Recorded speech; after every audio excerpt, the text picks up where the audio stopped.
Hey Ryan, Greg Madison said yesterday he's going to be up in the press box for games, at least to start the year on Saturday. So it's kind of a two-part question, I guess. But what sort of logistical communication things does that present if Kerry's going to be on the sideline, if he's going to be calling plays, I suppose? And then did you want Kerry down there, I guess, in part for his personality and being more around the players? We just talked about, first off, you always want to have somebody who can recognize what's going on in the front end, and then somebody who can recognize what's going on in the secondary and the back end. And I think that, Greg can recognize things really, really fast. He can see things from up there. He can make adjustments and call things really quickly. And, between he and Kerry, I think the communication will be really good. They'll call the game and make sure that, we're into the right defense and make adjustments quickly. I think Matt Barnes can really see the back end well. I think it will be good to have Kerry down there for some of the younger secondary guys that, that maybe haven't played as much. I think that's going to play into this as well. So, we'll kind of just analyze it after the first week and see where we're at. All righty, next up, Clay Hall. Hey, Coach. Actually, a question from the news side. I know how vigilant you are about COVID. They're wondering, because Nebraska is on that travel advisory list, any concerns about them coming here?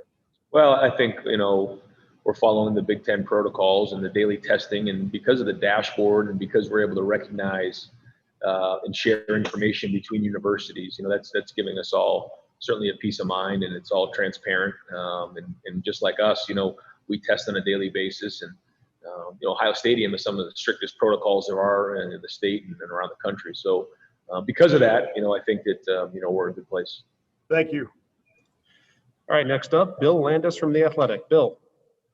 Ryan, I know you guys aren't staying in the Blackwell like normal, but will the players be staying just in their normal apartments on Friday nights? And then on Saturdays, what are the protocols in terms of interaction with their family members after the game?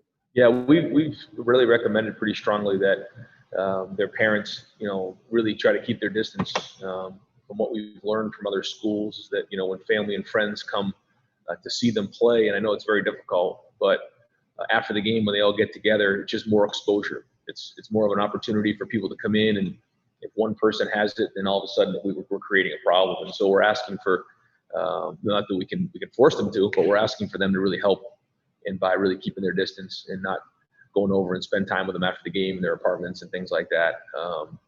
And we are going to be staying at a hotel the night before the game, and I'm going to try to do the best we can to isolate these guys and do what's right. But it's going to be different, but I also think it's going to be good. We're going to spend more time in the Woody, which is the best place to be.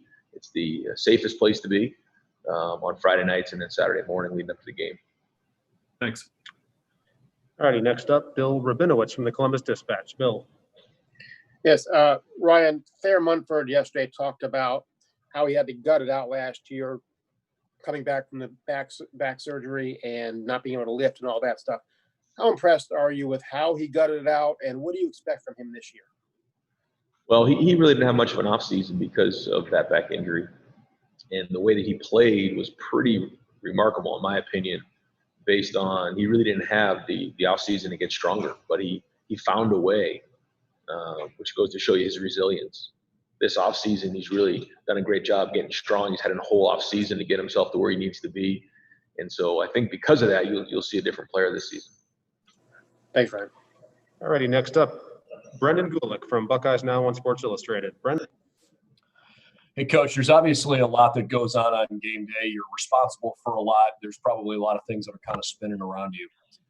How do you take a few minutes to yourself to recognize and appreciate, especially at a season opener, hey, we're here and I do love this, I do enjoy this, and now I get to go do what I want to do and what I've been working for? Yeah, this offseason has given us as coaches more time than ever to self-reflect. And somebody asked me a couple of years ago, when do you get time for yourself? And a couple of years ago, I thought to myself, really never. Because you're around the players, you're coaching. When you're home, you're with your family, which is great. But when are you actually by yourself? And this off season has really been an opportunity to spend a lot of time, in reflection. And certainly the last couple of months when, I'm not staying in the house with the family. There's been a lot of reflection.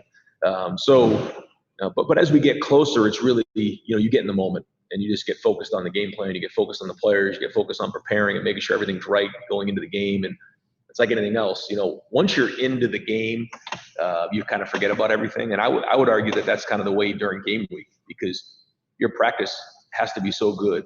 And I think that's, I've mentioned that before, is that Tuesday and Wednesday are just as important as Saturday, because that you put the work in to make sure those things look right. So we're in it now, and the focus is on the game, and we're kind of in our work. And then once the season's done, we'll get back to reflecting on it. Thanks. All right, next up, Dan Hope from 11 Warriors. Dan. Hey, Ryan, you've talked a lot about just the managing expectations going into this game and trying to block them out. Just how well do you feel like your players are doing that in terms of staying focused on the task at hand? I mean, I think they're doing well, but you don't know until you get into it. We'll see. But I think that's a very important thing. I think that our guys can't try to win a championship on Saturday.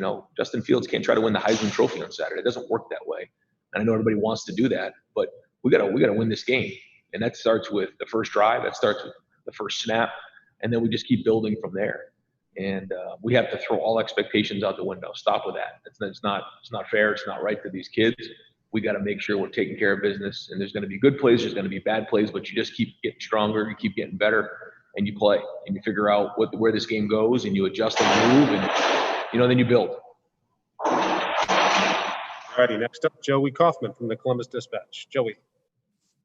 Ryan, yesterday Greg Madison talked a little bit about Pete Warner and his move to Will, and said that he thought it frees him up to help out with the run a little more. Does that help in particular this year, where you're have some new defensive tackles, and especially coming out of the gate?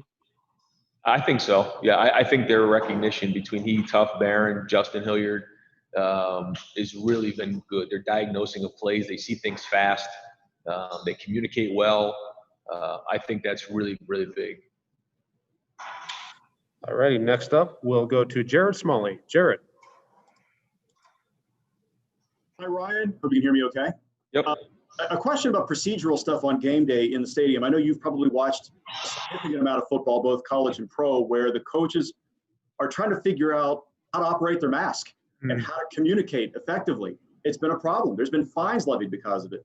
Have you actually researched it? Have you tried different masks to figure out what you can wear that will help you do your job without, worrying about those elements of it? No, I have, and that's why we've been in the stadium the last 3 weeks trying to figure that part of it out, communicating on the headset.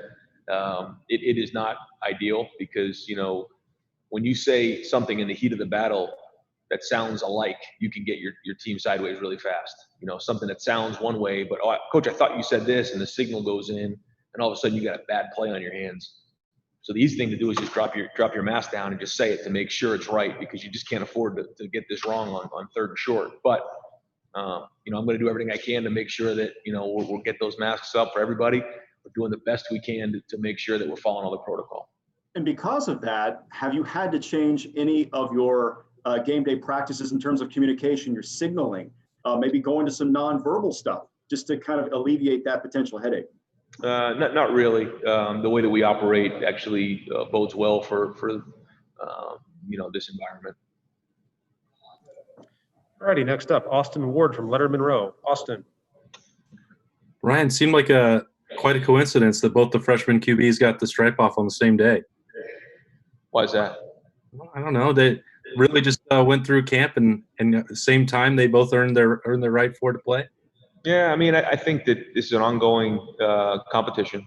It's if it was a spring and a preseason and a body of work, then I think it would be fair to say one's in front of the other. It's just too early. You just don't know, and so this thing's going to continue to kind of progress as the season goes on, and we'll see where we're at, game in and game out. But these guys need to learn the system. They need to get reps under their belt. The other thing is they got to learn what it's like to be the quarterback at Ohio State. It's not like most places. You don't have the luxury of going in there and having a bad game or having a bad play. It's just not going to work that way at Ohio State. And so that's part of the maturity process that both of those guys are learning. And they're getting better, and that's what's exciting to see. Thanks, Ryan.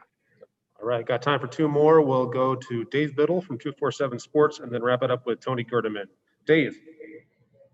Hi, Ryan. Is Antoine Jackson a guy that really needs to step up for you guys at defensive tackle? And just what are your expectations for Antoine now that he's a fifth-year senior? Yeah, to bring some veteran play to the table. He has been around a lot. He's talented. He's going to have to step up in a big way and take on a lot of snaps and be a guy that, you know, we can really count on and be durable throughout the whole season.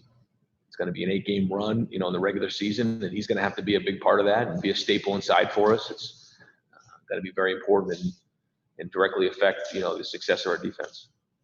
Thank you. All right, and the final question goes to Tony Gerdeman from Buckeye Scoop. Tony. Ryan, just wondering how Marcus Williamson closed out things, how he closed out camp, and how comfortable you feel with him in that role, which is very important for your defense. No, he's finished well. He's finished really how he started, which is strong. We feel comfortable playing him. Been impressed with the way he's handled himself. He's again, this is a guy who's been in the program now for a while, and I think it's really showing. He's developed in a big way. He's matured in a big way, and we're expecting to be a big part of our defense. Thank you. Coach, thank you for your time. Appreciate it. And we'll talk to you after the game Saturday. All right, guys. Thanks.